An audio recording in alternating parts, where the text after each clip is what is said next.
Halo teman-teman mahasiswa dan sobat pembelajar akuntansi pemerintah daerah, berjumpa kembali dengan saya Dani Sugiri.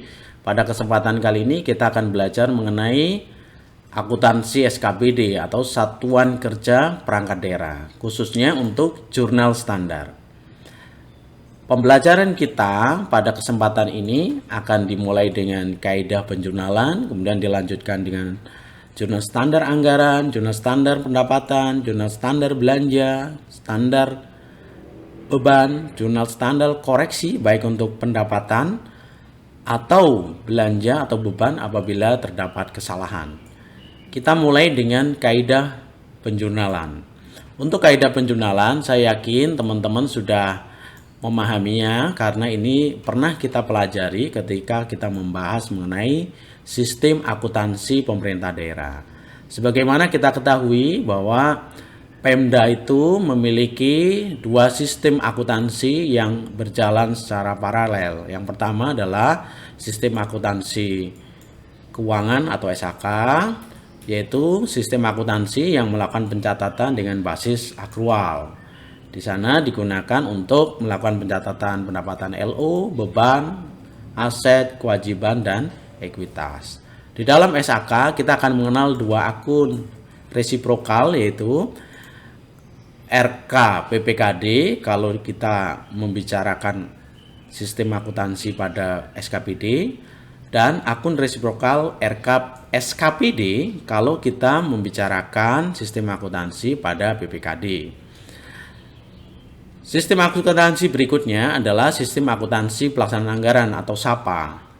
SAPA ini menggunakan pendekatan berbasis kas. Dia digunakan untuk mencatat pendapatan LRA, belanja, dan mencatat pembiayaan. Yaitu ketika kita membicarakan akuntansi pada PPKD. Nanti setelah UTS ya, kita akan membicarakan mengenai akuntansi PPKD. Nah, di dalam SAPA ada akun penyimbang, kita menyebutnya estimasi perubahan sal. Baik sistem akuntansi berbasis akrual yaitu SAK dan sistem akuntansi berbasis kas yaitu SAPA, dua-duanya akan digunakan untuk menghasilkan laporan keuangan yang merupakan bentuk pertanggungjawaban pengelolaan keuangan baik pada entitas akuntansi maupun pada entitas pelaporan. Pada SKPD sebagai entitas akuntansi, maka sistem akuntansi keuangan atau SAK itu akan menghasilkan laporan keuangan berbasis akrual berupa LO, LPE, dan neraca. Sedangkan sistem akuntansi pelaksanaan anggaran yang berbasis kas itu akan menghasilkan laporan keuangan berupa LRA. Selanjutnya kita akan mempelajari mengenai jurnal standar. Untuk pertama kita akan mempelajari jurnal standar anggaran. Jurnal standar anggaran itu sifatnya opsional. Dia digunakan pada SAPA atau subsistem akuntansi pelaksanaan anggaran. Jurnal standar anggaran itu dibuat ketika DPA suatu SKPD itu terbit. Apa itu DPA? Dokumen pelaksanaan anggaran. Kalau di pemerintah pusat kita mengenalnya sebagai DIPA. Jurnalnya bagaimana? Jurnalnya kita buat dengan memindahkan alokasi anggaran pada DPA baik untuk pendapatan maupun untuk belanja. Untuk pendapatan kita tempatkan pada akun estimasi pendapatan. Nanti kita sebutkan nama pendapatannya, misalnya pendapatan pajak, retribusi gitu ya, atau pendapatan asli daerah yang lain gitu. Lalu untuk belanja kita masukkan pada akun apropriasi belanja, misalnya apropriasi belanja pegawai, apropriasi belanja barang dan jasa, apropriasi belanja modal, dan sebagainya. Selisih dari estimasi pendapatan dan apropriasi belanja nanti kita tempatkan pada estimasi perubahan sal. Posisi estimasi perubahan sal itu tergantung pada kondisi DPA suatu SKPD.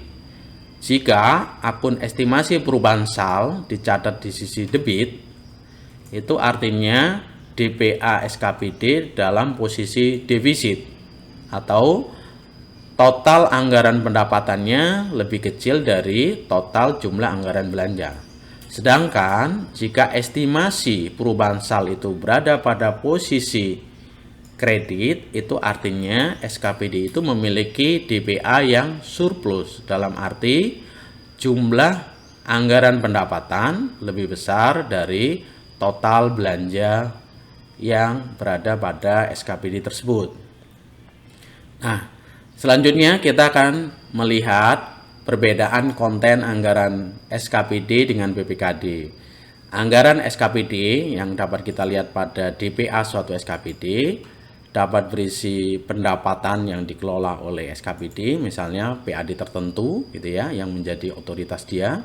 Kemudian belanja, baik belanja langsung maupun belanja tidak langsung.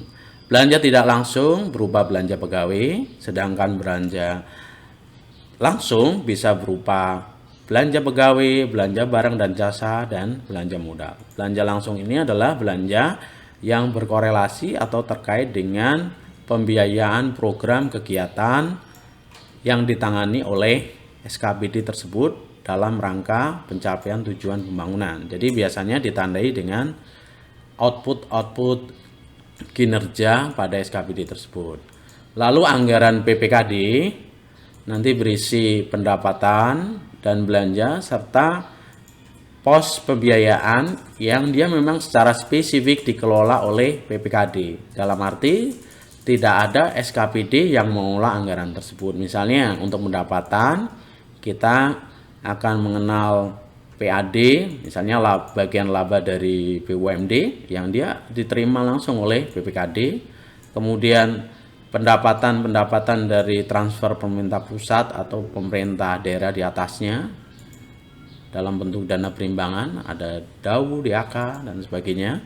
Kemudian lain-lain pendapatan daerah yang sah. Sedangkan untuk belanja itu dapat berupa belanja tidak langsung yang dikelola oleh PPKD. Di sini kita bisa sebutkan misalnya belanja sosial, belanja bantuan sosial maksud saya, kemudian belanja hibah, belanja subsidi, pembayaran bunga utang. Di anggaran PPKD juga akan kita jumpai adanya anggaran pembiayaan, baik untuk pembiayaan penerimaan pembiayaan maupun untuk pengeluaran pembiayaan. Nah, dapat kita pastikan untuk anggaran-anggaran pembiayaan ini hanya terdapat pada PPKD. Untuk sementara demikian pembelajaran kita, nanti akan kita sambung di bagian kedua yang membahas mengenai jurnal standar pendapatan. Terima kasih.